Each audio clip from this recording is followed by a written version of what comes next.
Hello, and welcome to Sideways.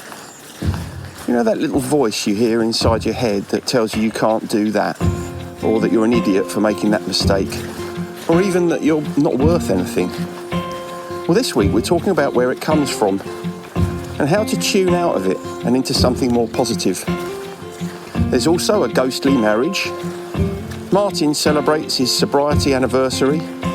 We exchange contrasting memories linked to Bonfire Night. And there's more than you'd imagine on a podcast like this about the saxophone. I didn't have to edit this week's episode, which makes me think that we're either finally getting the hang of it or that I successfully quietened my inner critic. Silencing your inner critic.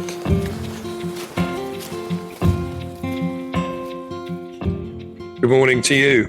Good morning to you. You all right? You dropped your doggy off along the road then? Yeah, should be a bit of a pest otherwise. Yeah. Like you. Well, I was going to say, can you drop me off along the road? That sounds like a euphemism. For what? Have you ever been dropped off along the road? I don't know what's a euphemism for, but it sounds like a euphemism, doesn't it? Yeah, I'm sure we better fit something into that at some point. Probably wouldn't be. It wouldn't be polite. Probably not. It'll end up a little bit rude. Knowing you, it'd be filth. There's something about sort of I ended up along the road that kind of feels a little bit drinky actually about me. Really? What do you mean? Not about me. About that phrase. You know. Oh yeah. Did you end up along the road? Oh yeah. Of course, along the road in the past there'd always have been a pub, wouldn't there? In the pub, yeah. Especially around where we lived as youngsters, there were pubs on every corner, weren't there? Yeah, and you knew all of them intimately, didn't you? All the landlords' names, yeah. And most of the clients. There were a lot of pubs around here that I never went in. Oh, I went in them all. I was fascinated by them, which was even at a young age. So that was where the problem started, I think. That's an interesting way of thinking about what it was. It was a fascination, was it? It was. Well, it's just one of the pieces in the jigsaw puzzle that made me up as an addict.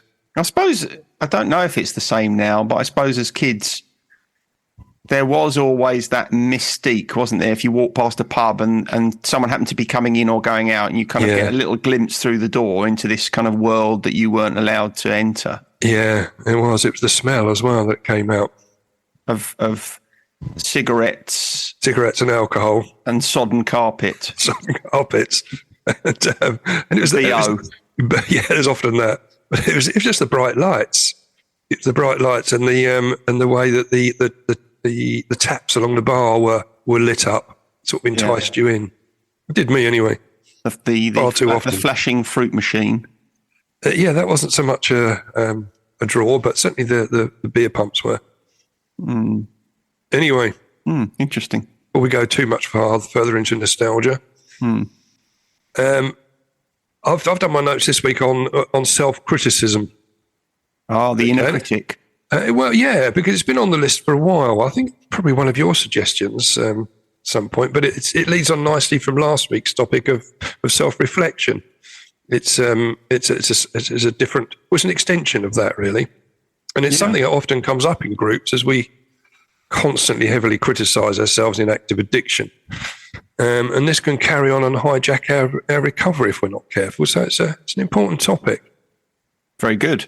Yeah, but what I wanted to look at is what it is, its origins, and how to deal with it effectively. Or as I think you put it when we first talked about this, about taking a break from your own self-criticism. I think that's how you phrased it, or how we were looking at it. Maybe. But before we start, have you got anything before we start this week? A couple of little bits to talk to you about. Don't think I have, no. Okay, first one, in the spirit of Halloween, we just gone past Halloween, haven't we? Yeah. I don't know if you saw, there was a lady on Good Morning Britain with Holly and Phil who she wanted to get married to a ghost. Okay.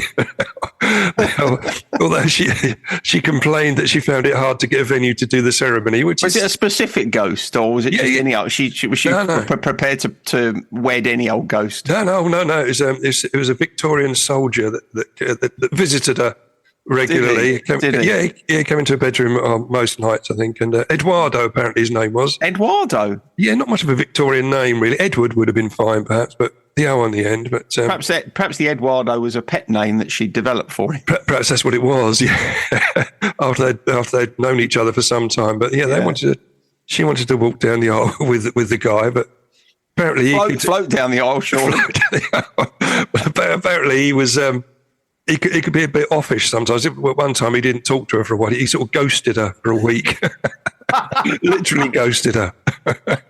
Well, it'd be difficult for him not to ghost her, wouldn't it? It was, but I mean, we shouldn't laugh really because she's obviously got some sort of deal going on there. But while she was, I don't know if you've seen the clip, but while she was in the studio there, Eduardo turned up and did he? Yeah, he did. He knocked her fascinator wonky, which was. Now that is a euphemism, surely.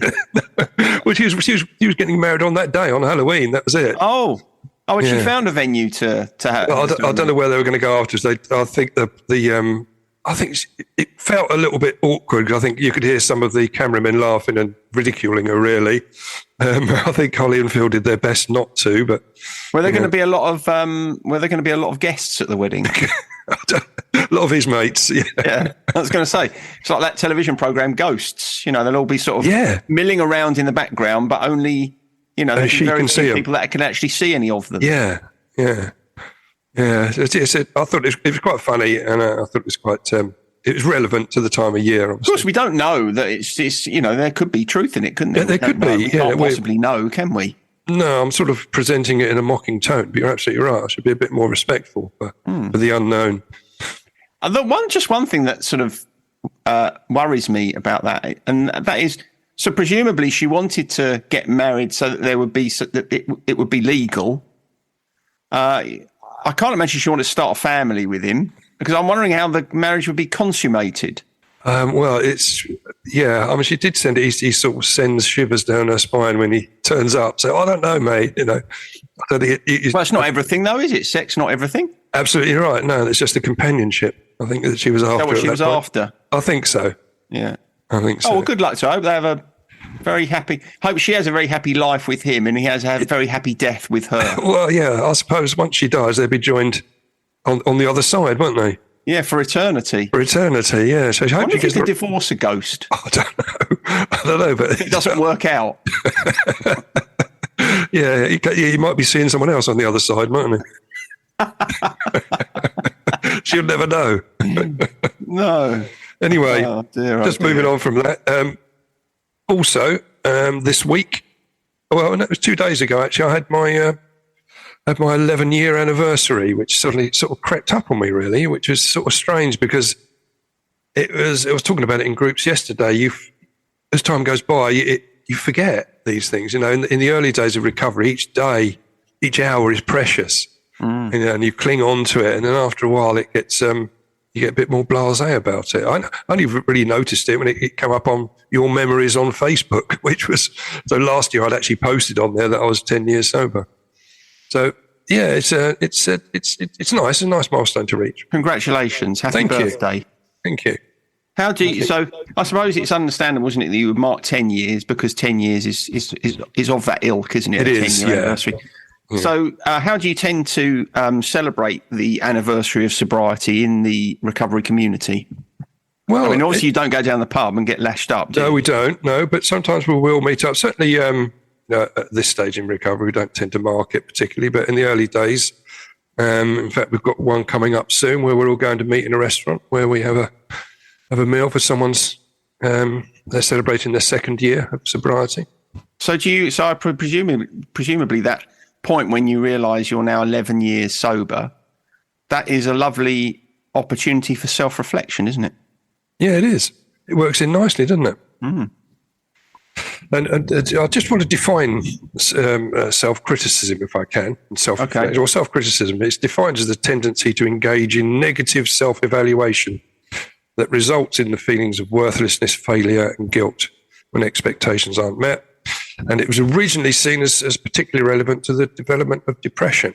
Mm-hmm. And do you go along with that it's almost like a forerunner? Or it can be one of the reasons that depression can start to take hold when you're overly self-critical. Yeah, I suppose so. I mean, it's that one's a little bit like in the past we've talked about. Does mental ill health preclude addiction, or does addiction preclude mental ill health? I think it's a bit like that one. You know, if you're suffering from depression, you are likely to be very self-critical. But similarly, I suppose unchecked self-criticism might lead you into depression. Yeah. Yeah. Yeah. It's that inner voice, isn't it, that constantly talks to us, tells us that we're not good enough.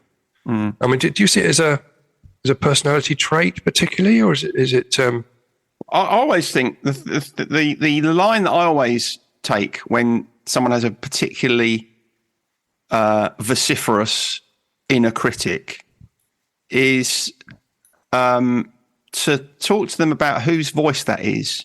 Now, when you say to someone who's got a very powerful inner critic, well, whose voice is that you're hearing? Okay. Most people's natural instinctive response to that will be, well, it's mine. If you think about it, you know, we weren't born with that voice. You know, none of us kind of come into the world thinking we're useless and worthless and, you know, and so on. So quite often when you really kind of dig down into it, you quite often find that critic that we carry with ourselves, within ourselves, might be a voice of someone else from our past, or it could be a kind of combination of voices. So for instance, if you grow up with a very critical parent, a lot of us will find that critical voice is the embodiment of a parental voice that we've kind of held on to, and we hear it, and actually we think that that's our voice, but it was just a voice that we've kind of absorbed from our past. So I think it's quite useful to think about where that voice has come from and who perhaps who it was that originated that voice. Does that make sense? That works in perfectly with where my notes were taking me there, because I looked at the origins of self-criticism, and it you know, the research shows that it's often the early relationships in our childhood, and the first one on there was a strict parent. So you're right on the money there. There we are. It's good. It's always good when I say something that chimes with your notes. Isn't it? Yes, it's a rare. It's a rare. Well, it's not say it's a quality, but it's nice when it happens, isn't it? It almost appears as if we know what we're doing. I know, and that is very rare, isn't it? Well, it's never. We never know what we're doing. That's your critical voice. It is. So you're right. You're right. Well, after strict parents, the next one was peer pressure at school. Yeah, peers. Which could be demanding teachers or bosses in the workplace. Yeah, I mean, bosses in the workplace, perhaps less so, because I think by the time you're in the workplace, you've probably already developed that inner critic. Yeah. Tell you where it can come from. Yeah. And I can think of people that I've worked with in the past whose kind of inner critic seems to have originated from this place, and that's if you were bullied a lot at school. Right. Okay. You know, that can be quite a powerful. I think sometimes we kind of really we've done bullying. Yeah, we have. Yeah. I think sometimes we kind of underestimate the impact of something like that. But you know, if in your peer group, for some reason you appear to be kind of ostracized, you know, people don't take to you or whatever, that can be a really powerful way of originating an inner critic. You know, oh, you're not good enough. Why can't you do this better? Why can't you fit in? Why don't people like you? So I think it tends to be in those kind of formative years that we're more likely to develop the powerful inner critic. But yeah, because when I was going through that and thinking about my own situation, because the next one was competitive sports, and I think we talked about it before, when I was left on the bench for a cup final in the under 12s. Yeah. And I remember the manager saying to me, you know, you won't be starting the game today. And I felt crushed. You know, I felt that as a direct criticism. And I would then I would criticise myself after that. It knocked my confidence. And I was constantly saying, no, you're not a good enough footballer. And it was a tough one at such a tender age. Yeah, it's funny because we don't have to have, you know, we were talking before about, you know, growing up with a particularly critical parent. It doesn't necessarily have to be a parent who was critical. Sometimes it can be a parent who kind of almost gave you no feedback and guidance. Yeah. So if we grow up and there's a vacuum in that space, we think, well, how do I know that I'm any good? Because my parents never tell me that I am unless I do something stunning. Then that also can help to kind of create this critical voice in us where we're constantly saying, oh, come on, you're not good enough. You're not getting praise. You're not getting affirmation. You can't be good enough. So there are kind of passive ways in which that critical voice can be developed in us, which I think we probably consider that less than a situation that might obviously have created a sense of negativity in us. Can it be like a learned behaviour? So if you're pursuing something, say for example, I don't know, academic excellence, and you're not achieving, and you start to self-criticise. It's something you've learned to do rather than someone else having that input. Well, you've learned to do it, but I would argue that it still comes from someone else's input, because if you're struggling to achieve something academically and you're not doing it, and your response to that is to be very critical, then it's worth asking yourself, why does your sense of your own value seemingly, why is it seemingly so connected to success? Why are you feeling that you're only valuable if you get an A grade in this exam, or if you achieve this? That started somewhere.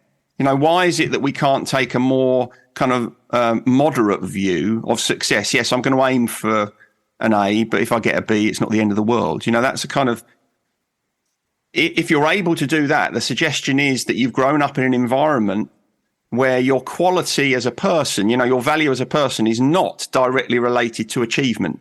I always say to people, your self-value and achievement are both important, but they're not related. You can't become more valuable just because you achieve stuff. I know a lot of people listening to this will say, well, yeah, of course you can. You can't. You'll never be more valuable as a human being or less valuable as a human being than you are.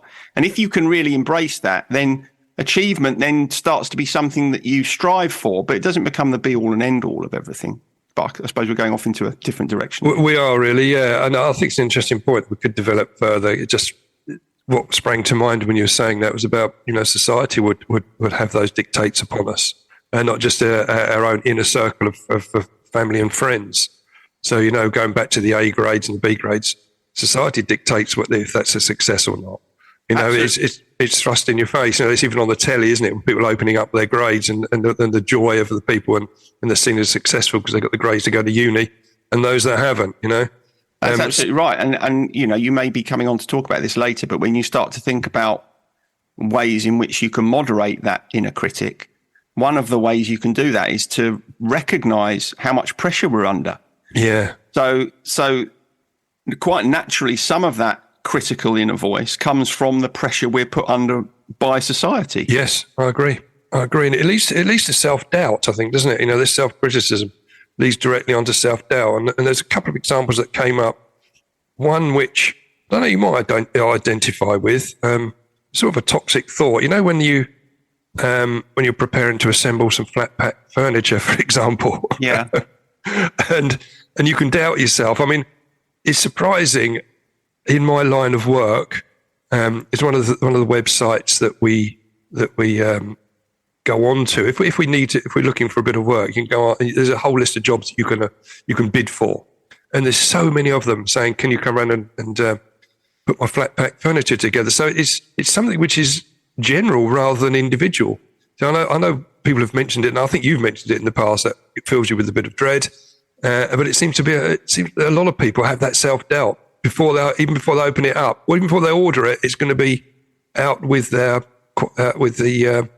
boundaries of their skill and expertise. Well, I think for me, it's a great example because it kind of taps into something else we've spoken about before, which is the confirmation bias. Yeah. So if there's something requiring any sort of DIY, I historically would start off with a belief that I won't be able to do it. My dad was hopeless at that sort of stuff. I never had anyone around me that could teach me. My father-in-law was brilliant at it, but he always wanted to do it himself. Yeah. So I've always kind of harbored this belief that I'm no good at it. So it's very, very easy for my inner critic to pop up and say, "You won't be able to do that." Yeah. And so, and one of the ways that I've kind of moderated that over the years is we'll kind of come on to talk about some of those ways, but you have to kind of be very gentle and compassionate with yourself. You have to take extra time. You have to allow yourself to be kind of really careful. You have to be accepting of mistakes. Yeah.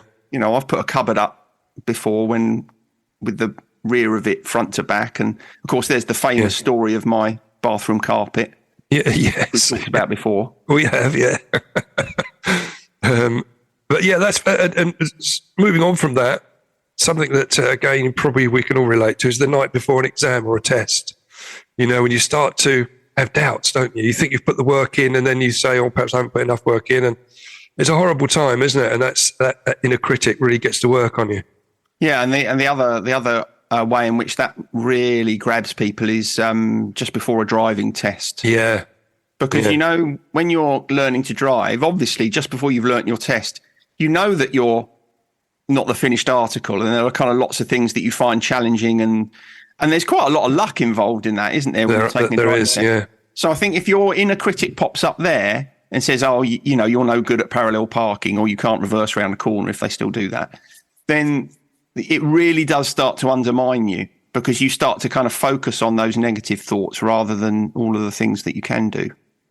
You're right. And I think moving on to something which is quite related to that is that sometimes it stop us trying something new, won't it? Like a pottery class or bridge school or something like that. You won't go because you think, I'm going to be rubbish at that. You won't do it. And so your inner critic jumps in before you actually get involved in something. A bit like the flat pack furniture. Yeah, very much so. And your inner critic will pop up there if you are someone who feels they need to be good at stuff. Yeah. So if you feel like something's not worth doing unless you can be good at it, then it will stop you doing those sorts of things. Whereas if you're more comfortable being shoddy at stuff, then, you know, your inner critic is not likely to be quite so powerful at that point. No, true. I wouldn't go on the great pottery throwdown, would you? Well, it's funny you mention pottery, because pottery would be one of those things that I've always thought I'd quite like to have a go at pottery, even though I know I'd be absolutely terrible at it. I mean, you probably have half a chance of being reasonable at it, but anything like that, I would be absolutely catastrophic. Well, so I don't think I go on throwdown. I think it would be good telly, but I don't think. I mean, I think the judges would be standing open-mouthed at me. Yeah, I doubt you make it through the early qualification rounds, would you, mate? Unlikely. I did apply for Bake Off once. Oh yeah, and you got thrown out, didn't you? I got to the telephone interview, and then as my daughter never lets me forget, I was asked a question about what Italian meringue was, and I couldn't think what it was.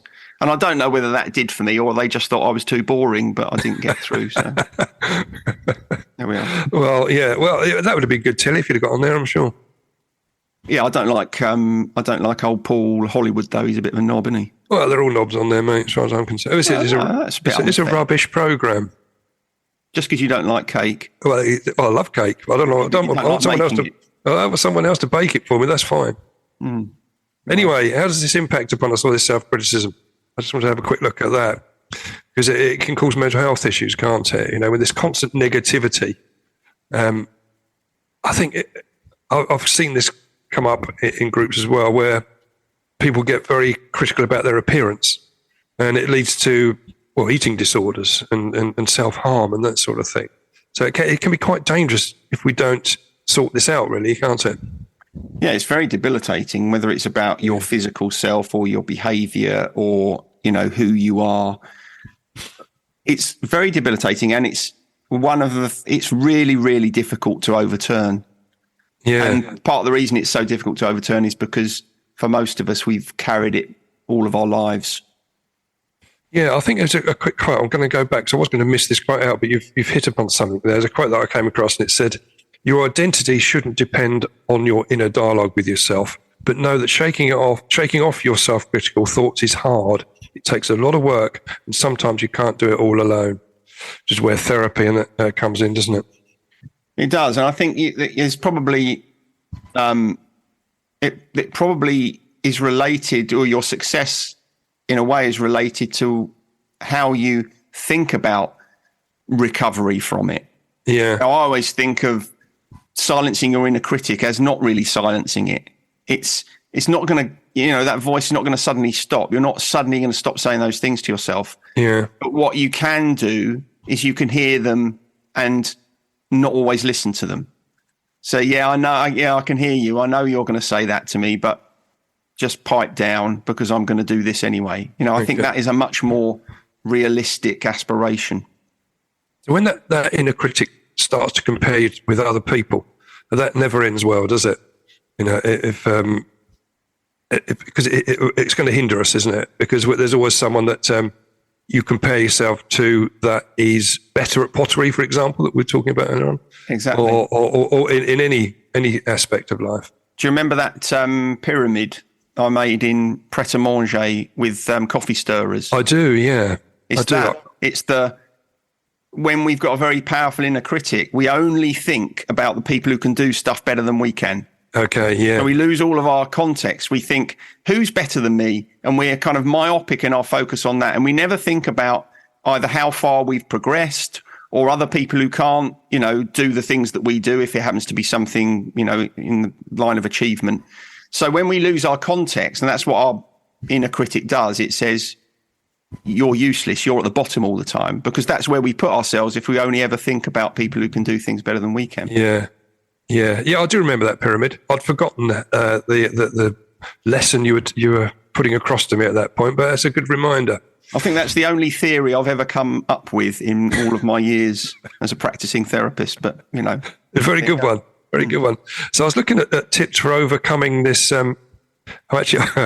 It's on my notes. I've put tips for overcoming this. I've put, instead of self-criticism, I've put elf criticism.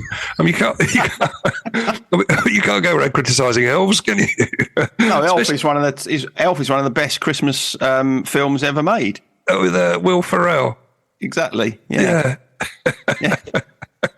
So we can't criticise. I don't think it bears any criticism at all, that film. Yeah, I know my kids love that film. I think they watch it regularly. Yeah. Well, it'll be on again soon, won't it? Because it's almost the festive season. Yeah. Can we mention Christmas yet? Have I done what, sorry? Can we mention Christmas? Oh, it's a bit early, mate, isn't it? I don't like to mention it till December, really. Okay, all right. So anyway. So we're not criticising elves. No. I'm looking at overcoming self-criticism. Yeah. One of the points I came out was that stop thinking that your self-criticism will motivate you to complete your work. So, yeah. I not really thought about that one. Yeah, I suppose that's true. Sometimes we think that berating ourselves will get us going. Yeah, give our asses a bit of a kick. Kicking our own asses. Yeah, the way I think about that is imagine if you have children, imagine berating your children and think about what that gets out of them. Does it get performance out of them? No, it doesn't. If a child is frightened or unsure of themselves and you say, come on, don't be so flipping stupid, get on with it. Does it make them feel better and more confident? Of course it doesn't. So why would you think that berating yourself is going to have that sort of impact? Very true. Very true. And the next point was letting go of perfectionism and welcoming mistakes, which you've already touched on there. And we did one on perfectionism. Season 4, episode 26. Since you asked. Oh, the last one of the season. It was, yeah. Oh. Yeah, but and that was and welcoming mistakes. I mean, that's always a tough one, isn't it? It is a tough one, and I think a lot of these things about how we overcome self-criticism. I mean, it's like a lot of things when we're kind of looking at ways of overcoming difficulties we have. They're quite easy to say, and they're not necessarily that easy to do. What was the last one that you mentioned? Because that was something I thought about that. What last point I mentioned before this one? Yeah. Before letting go of perfectionism? Oh, no, it was letting go of perfectionism. Yeah. Yeah, the whole idea of letting go of perfectionism is a classic, easy to say, not easy to do. If you are a perfectionist, if you struggle, I mean, you'll know this because you tend towards perfectionism. Yeah. So if I say to you, well, let go of your perfectionism, if you think back the past years, how do you think you have moderated your striving for perfectionism? I know it's not completely gone. No, it hasn't. No, presumably you feel like you're more successful at doing so than you used to be, and if so, how have you done that? Talking to you, really, and doing the research on perfectionism. Because people think perfectionism, you always do things perfectly, but it's far from that. It's far from that. Is that you always berate yourself for not doing things perfectly, and you always strive for something which is nearly always unattainable. And so it can be a curse. But I have become more comfortable with not achieving that stopping before, because I can keep going on things and trying to improve. So I've learned how to stop. That's just come with time and practice, really. Yeah, well, I mean, one of the most powerful things you've done there, actually, I would say, is that you've recognised that being a perfectionist is not a virtue. I do. Yeah, it's Right, not. so- Because people wear it and say, oh, I'm a perfectionist, like a badge of honor. And it really isn't. It's a horrible curse. Exactly. So just that flip, if you are a perfectionist and your inner critic is constantly telling you, no, that's not good enough, that's not good enough, just recognizing that voice inside you saying you need to go for perfection is not true is already a massive step forward. It's like, oh, hang on. Not only do I not need to listen to that voice, it's actually destructive if I do. And I think if you can make that connection, then that is immediately a massive help. It is. And I think the next point I wanted to go on to, which has helped me to deal with it exactly that is, now, what advice would you give to a friend? And then sort of apply it to yourself. So if you are talking to someone else about certain things and how to, especially if they are struggling and have a perfectionist tendency, and then, the advice you'd give to them, give it to yourself, which we're quite bad at doing that, aren't we? We are, but again, that's another example of a seed that's sown. So if you're someone who constantly says, oh, I'm not good enough, I'm absolutely hopeless, or let's say something happens, you have a failed relationship or whatever, and your self-criticism is, well, you mucked that up, didn't you? You're useless, nobody loves you. If you say to someone, well, if you had a friend who was in that position, would you be treating them in the same way that you're treating yourself? And they'd almost certainly say, no, I wouldn't. And then it's worth saying, well, why are you treating yourself like that then? And it's almost as if actually that's as far as you can go. You can't change it in that moment. But what you're doing is you're kind of sowing the seed. You're saying to someone, why is it that you have this very kind of violent and damaging way of seeing yourself that you don't apply to the rest of the world? So it's almost kind of an opportunity to reflect on it. Yeah, no, it is a good point, and it's worth thinking about that and trying to put it into practice. That's for sure. The last point I wanted to go into before we go on to our gratitude list was really just our old friend journaling, keeping a journal of your progress, and to read it when you're trying to practice sort of self-gratitude, really, which leads on nicely onto the gratitude list. It's just one other thing though before we do that. Okay. I think sometimes a good way of quietening your inner critic is to use your body, because your inner critic is very much about your head and your emotion. And if you can engage your body in something that kind of mitigates it, that can be useful. So going for a walk, being out in nature, even stuff like meditation, doing something that kind of physically makes you feel good, that can have a really positive impact on a very powerful inner critic. So it's worth trying that as well. It's almost like, obviously you can't get away from yourself, but it's like a way of taking yourself away from those thoughts and getting out and changing your perspective. Yeah, it goes back to, I think we touched on all those points you just mentioned there last week, didn't we, on self-reflection? And we talked about it in self-soothing as well. Exactly those points. So it's very powerful, isn't it? Getting away from yourself. And the other thing is, if you listen to podcasts like this, or you do therapy, or you recognize that there are kind of things about yourself that you'd like to improve, that is proof that you have got a compassionate inner voice somewhere. Yeah. Because there's something in you that says, I do care about myself. I do want to feel better. So recognize that however quiet and small that inner voice of compassion is, you can cultivate making it louder. You kind of have to listen a bit more carefully for the kindness and the empathy in yourself. And the more you listen to it, the louder it gets. Excellent. And that was a good point to stop me on before we went on to gratitude, that's for sure. Okay. But on that point, it's your turn, I think, to go first this week on gratitude. I've got two things. Can I have two things? See. And I've only got one, mate, but I could make one up quickly, but that wouldn't be... Well, can I have two? You can have two. You have as many as you like. You can have... All right, I'm going to have two. The first one is I'm grateful for eBay. Okay. Right. Yeah. Go on. Because I've just bought a second-hand, it might be third, fourth, fifth hand, CD player. Haven't had a CD player for a while, but got loads of CDs. Okay. I want to play some of my CDs. And of course, I could have spent a lot of money buying a new one, but I quite like the idea of repurposing stuff that Yes. other people have no longer got a use for. Absolutely. And then I started thinking about how I bought my vintage cameras through eBay. Yeah. You know, they would have been just chucked away and stuff. So I really like it because it gives old things a new lease of life. And at our age, the idea of old things having a new lease of life is quite nice. Very and relevant, the isn't thing it? Sorry? Very relevant to us. Very relevant. Yeah. And the second thing I want to be grateful for is that we're past November the 5th because the bloody fireworks frighten the dogs. Well, like the actually, my noise, dogs are all right, but dogs generally don't like it. And No, I they don't like the don't. idea of dogs being frightened.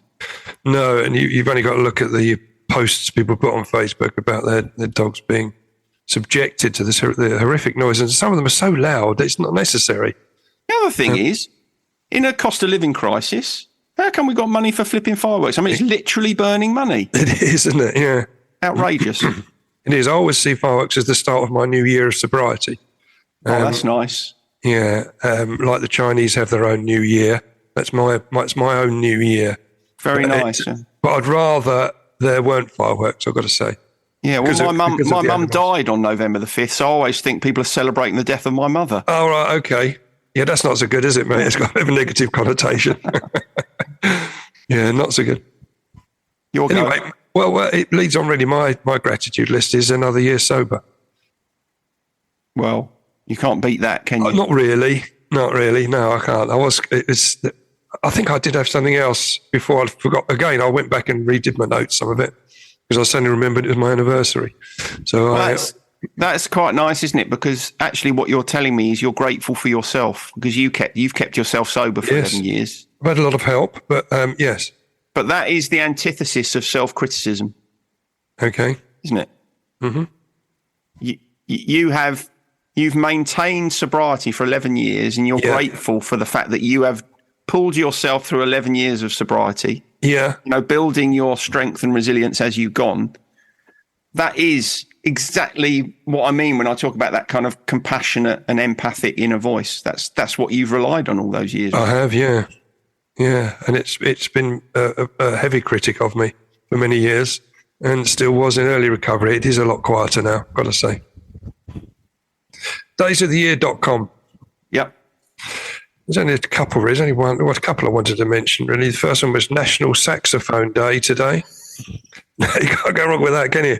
Well, it was because, I mean, on this day in 1842, Adolf Sax, he invented the saxophone. Did he? Named it after himself. A little bit arrogant, but I let it go because it's a nice instrument. Do you think Andy Freese celebrates it? I don't know, but do you remember when we introduced the saxophone into our band? It made us all sort of go weak-kneed and thought, oh my God, this is just so lovely. Yeah. Especially when we were recording stuff in the studio. Yeah.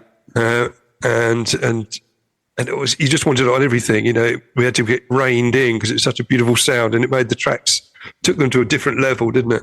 It did. It's like when you put keyboards in a song or strings or anything. Yeah. It makes such a difference. It does. Because Andy Freese, he didn't record with us, did he, that first time? It was we had some guy called Grant. Grant Wickens, yeah. Is that what his name was? Mm. I wonder if Grant Wickens still plays the saxophone. I don't know, but he went on to play with some quite big bands, didn't he? Did he? I think so, yeah, as I understand it. Yeah. What, bigger than us? Bigger than us, mate, yeah. Wow. But talking of saxophonists, I mean, when I was writing these notes, whenever I talk about the saxophone, I have to go onto YouTube and play a bit of Will You by Hazel O'Connor, which is just... Really? Yeah, I do, yeah. It's just got the most magnificent sax solo I've ever heard. I mean, it takes up half of the song, doesn't it? And it's just wonderful. And it was... the saxophonist was Wes McGugan, who was he's also played with the Clash and the Police and Elton John, so he's quite a high-profile saxophonist. And I was lucky enough to meet him on one occasion. He lives down in Hastings, and I was walking through Hastings Town Centre with Chris Quinnell, who you know, and who was friends with him. So wow. we met up, had a quick chat, yeah. So you sound like you're someone who'd definitely be celebrating Saxophone Day. I'm definitely celebrating that. But also, moving on from that, there's also the National Peanut Butter Lovers Month. So there's a whole month dedicated to loving peanut butter and how you can use it. I think when you look at the research, it's peanut butter is loved much more in the USA than it is in Britain. Where do you stand on peanut butter? I like it. I'm not crunchy or smooth? Oh, definitely crunchy. Yeah. Right. Okay. Yeah. And what do you like to have it with? I just like it on toast, really. Right. But you wouldn't put any other condiment on it as well? No. Okay. So here's a couple of things to try. Okay. These are my two favourites. Right. You know that the Americans, they like peanut butter and jelly, don't they? Peanut butter and jam. Yeah. My two favourites are peanut butter and honey. All right, okay. It tastes like that old nut brittle we used to have when we were kids. Yeah. I couldn't eat now because it'd break all my teeth. And the other thing I like, I'm not sure where you're going to stand on this. I can't remember whether you like it or not. But peanut butter and Marmite. Fantastic. No, I don't think I'd like that. But I just remembered I do like peanut butter and mayo.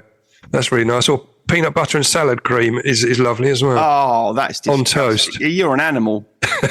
I remember I was thinking about it and I think I haven't had that for a long time. So I'm not. That's an absolute disgrace. Oh no, it's absolutely lovely. I mean, in fact, I might have some of that at some point today. Now you've mentioned it, might have that. Oh, that's upsetting. Okay, on this day in music, right? Yeah.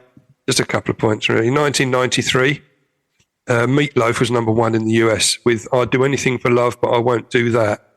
I've never worked out what he won't do. Have you? Have you sorted that one out? We must all have an idea in our heads. We do, yeah. I mean, we can't really discuss it. We can't, but he's left it hanging. And We'd all have a red line, wouldn't we? We would, yes. Yeah. Is he still alive or is he dead? No, he died, didn't he? Yeah. Yeah. Oh, well. But also, going back onto the saxophone, Adolph Sax, we've already mentioned, he died on this day in 1894. So he died on the anniversary of him inventing the saxophone. Isn't that weird? Well, so he invented the saxophone and then died some years later on the same day as he invented it. I know. So in 1842 he invented it, and 1894 he died. Wow. So at least he could enjoy it 52 years. 52. You were just trying to do the maths. You did it well. You did it quickly. Yeah, that's good. That's good. Yeah. So he rounded it up, didn't he? Really, it's quite a nice time for him to go. Yeah, it's got a nice symmetry, hasn't it? It has, yeah. So I suppose in musical terms, that's quite fitting, really, because it is. And he's the only person that's been on our Days of the Year and on this day music sections. Well, so he's virtually an icon of this. He's a hero. He's a hero. He is, yes. If only the he was first still alive. icon that we've had. Is Adolph Sax. Adolph Sax. Of course, you can't call children Adolph anymore, can you? But we've talked about that. We have talked about that. Now it's been ruined. But it was okay back in the 1800s. Mm-hmm. Before the other one. Before the other one, who we don't mention. You can't mention shh. Okay, that's it. I'm going. We got away with it. I think we did, but I'm a bit scared. I think I ought to finish now, but in case it slips out. All right. All right? Yeah, well, have a good day. And you, mate, and I'll see you next week. Laters. Bye. Bye. Sideways was created by Graham Landy and Martin Pankhurst. If you want to read more about our work or sort through the extensive archive of past episodes, just visit grahamlandywellbeing.co.uk/sideways-podcast. You can follow us on Twitter or Facebook or Instagram at Sideways Podcast, and you can email us if you have a question or if there's something you'd like us to cover. But most of all, we want to tell you how grateful we are that you come and listen, and we ask that if you've enjoyed what you've heard, that you spread the word. And we'll see you next week.